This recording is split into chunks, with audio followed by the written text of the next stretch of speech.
కన్యవారికి కనుక చూసుకున్నట్లయితే ప్రధానంగా ఇక్కడ మీకు మీ యొక్క రాస్యాధిపతి 6వ స్థానంలో అంటూ వక్రించి పంచమం వైపు వస్తున్నాడు. మీకు గ్రహణం 12వ స్థానంలో జరుగుతుంది.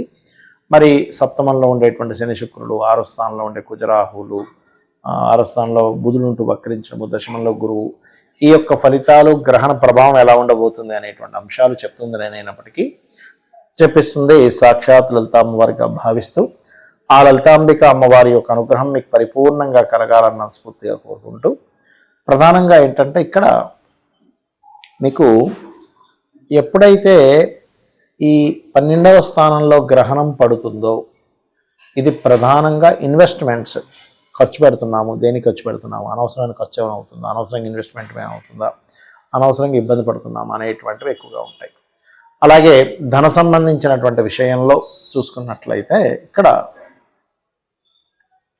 గమనించుకున్నట్లయితే ఈ ధనాధిపతి ఎవరైతే ఉన్నారో ఈ ఫైనాన్షియల్గా గ్రోత్ అయితే ఉంటుంది, అందులో ఎటువంటి సందేహం లేదు. అలాగే వివాహం కోసం ఎప్పటి నుంచో ఆలస్యం అవుతున్నాయి ఎలాగా అని టెన్షన్ పడేటువంటి వారికి వివాహ సంబంధించిన విషయంలో బాగుంటుంది, అంటే కొంతవరకు మూమెంట్ వస్తుంది.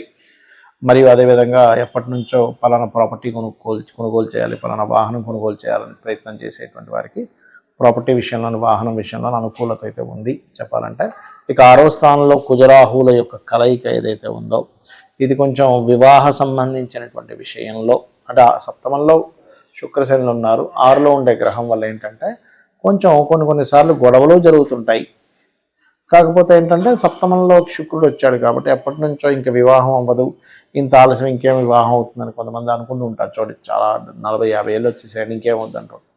అలాంటి వారికి కూడా శుక్రుడు సప్తమంలోకి ప్రవేశించడం వల్ల వివాహ సంబంధించిన విషయంలో అనుకూలత ప్రారంభమవుతుంది. కాకపోతే 12వ స్థానంలో కేతు ఉంటూ అక్కడ చంద్రుడు ఉంటూ అక్కడ మనకి గ్రహణం 12వ స్థానంలో పడుతుంది కాబట్టి వివాహ జీవితం మీద దీని ఎఫెక్ట్ ఉంటుంది.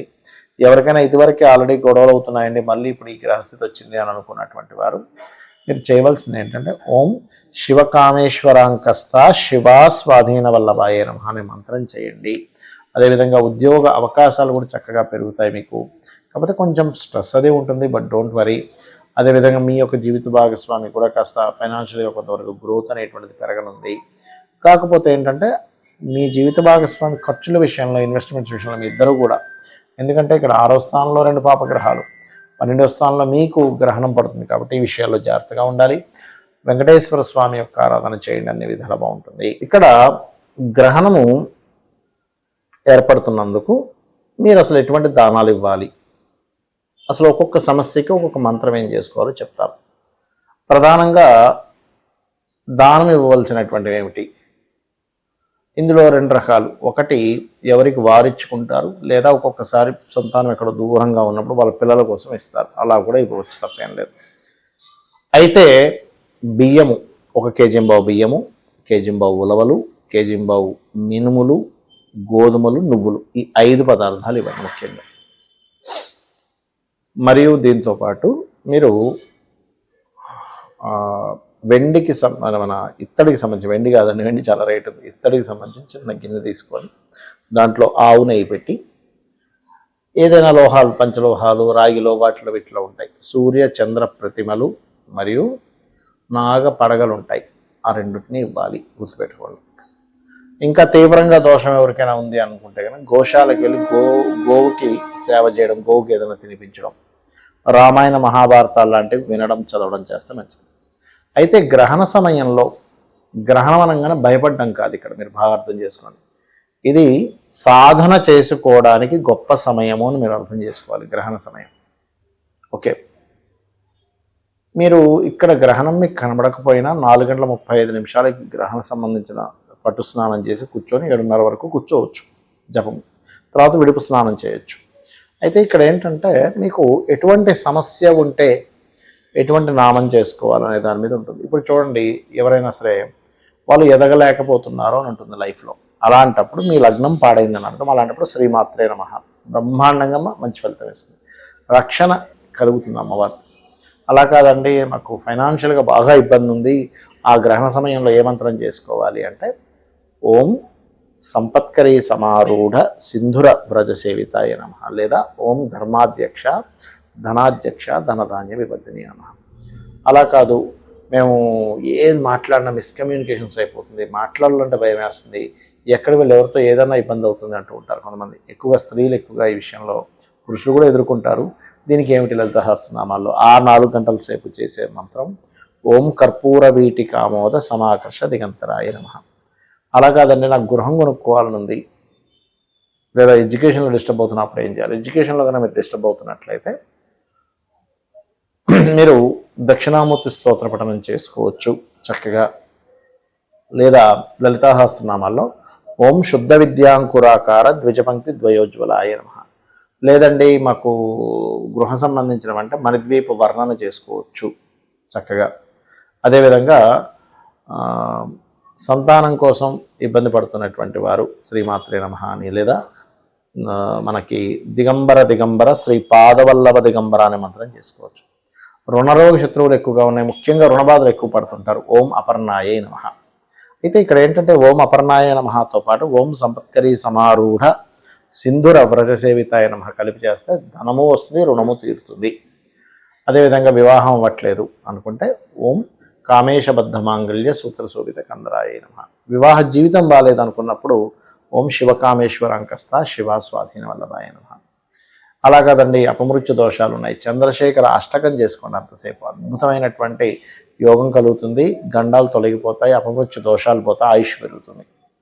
అలా కాదు పనులన్నీ ఆగుతున్నాయండి అనుకున్నప్పుడు అష్టమీ చంద్ర విభ్రాజ అలిక స్థల శోభితాయ నమః అని చేసుకోండి. మరి కొంతమందికి హైయర్ ఎడ్యుకేషన్లో ఇబ్బంది ఉంటుంది, అలాంటప్పుడు మీ 9వ అధిపతి ఎవరో దానికి సంబంధించిన దానం ఇవ్వడము, మరియు ముఖ్యంగా హయగ్రీవ స్తోత్రం చేసుకోవడం అన్నిటికంటే ఉత్తమం. ఇక మీకు కెరియర్ పరంగా బాగాలేదు, కెరీర్ పరంగా చాలా ఇబ్బంది పడుతున్నారు అనుకోండి, ఓం మాణిక్య మకుటాకార జానుద్వయ విరాజితాయే నమః ఖచ్చితంగా ఎదుగుతారు. హ్యాపీనెస్ లేదండి, అదేవిధంగా మనకి బిజినెస్లో ఎదగలేకపోతున్నాను, ఒక్క సక్సెస్ కూడా లేదు అని బాధపడేటువంటి వారు ఈ గ్రహణ సమయంలో ఓం ఇంద్రగోప పరిక్షిప్త స్మరతోనా భజంగికాయే నమః అని మంత్రం చేసుకోండి. ఈ నామాలు ఏవైతే ఉన్నాయో అపౌరుషములు అంటారు. మనం ఈరోజు చేసేటువంటి మంత్రం అంటే గ్రహణం రోజు చేసేటువంటి మంత్రం ఏదైతే ఉంటుందో అది ఖచ్చితంగా ఒకసారి చేస్తే 1000 సార్లు ఫలితం ఉంటుంది. కాబట్టి 1000 సార్లు అంటే ఏమిటి, మామూలు విషయం కాదుగా. 1000 రోజులు అనుకోండి, బహుశా అంటే 3 సంవత్సరాలు. 3 సంవత్సరాల పాటు మీరు 4 గంటలు చేసినటువంటి ఫలితం. 4 గంటల సేపు గ్రహణం చేయడం మామూలు విషయమా? అదొకటి చెప్తారు శాస్త్రంలో. రెండవది పునశ్చరణ, అంటే మీరు గతంలో ఒక మంత్రం చేశారు, ఆ మంత్రాన్ని పదే మళ్ళీ అంత జపము చేసిన ఫలితం, అంటే కొన్ని లక్షలు చేసిందా అనుకోండి, ఈ సమయంలో చేసినటువంటి ఫలితం అన్ని లక్షలు చేసిన ఫలితం వస్తుందని దాని యొక్క అర్థము. కాబట్టి ఇది చేయండి. మరియు ఇక్కడ మీకు ఏదైనా సమస్య బాగా తీవ్రంగా ఉంది, అది ఏ భావానికి సంబంధించిందని చూసుకొని ఆ గ్రహం మీ జన్మజాతకంలో అక్కడ ఏదైతే గ్రహం ఉందో ఆ గ్రహానికి సంబంధించిన దానం ఇవ్వండి. అప్పుడు ఖచ్చితంగా ఏమవుతుందంటే ఆ యొక్క డిస్టర్బెన్సెస్ అనేవి పూర్తిగా తగ్గిపోవడం జరుగుతుంది. ఇది ప్రధానంగా గుర్తుపెట్టుకోండి.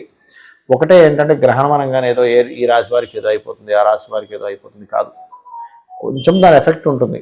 లేదా అపరకు పేర్లు అయిపోతామని కాదు. మీరు అన్నిటికంటే ముఖ్యమైనటువంటిది పూర్వజన్మ కర్మల్ని పాపాలని మంత్రము ద్వారా తగ్గించుకునేటువంటి గొప్ప అవకాశము అనేటువంటి విషయాన్ని మీరు గుర్తెరిగి మనసుని లగ్నం చేసి చేయండి. మంత్రం చాలామంది ఏం చేస్తారంటే ఏదో చేస్తున్నాం అంటే చేస్తున్నాం, అలా మనసు లగ్నం చేసి మనసుతో చేయండి. ఇప్పుడు ఆలోచనతో చేస్తాము, మనసు మైండ్లో తిప్పుకుంటూ, లేదా మనం నోటితో చేస్తాం, అలాగే మనసుతో చేయండి. మనసుతో చేయాలనే ప్రాక్టీస్ చేయండి. ఖచ్చితంగా మీకు దాని యొక్క ఫలితం 100% కలుగుతుంది. శ్రీమాత్రే నమః.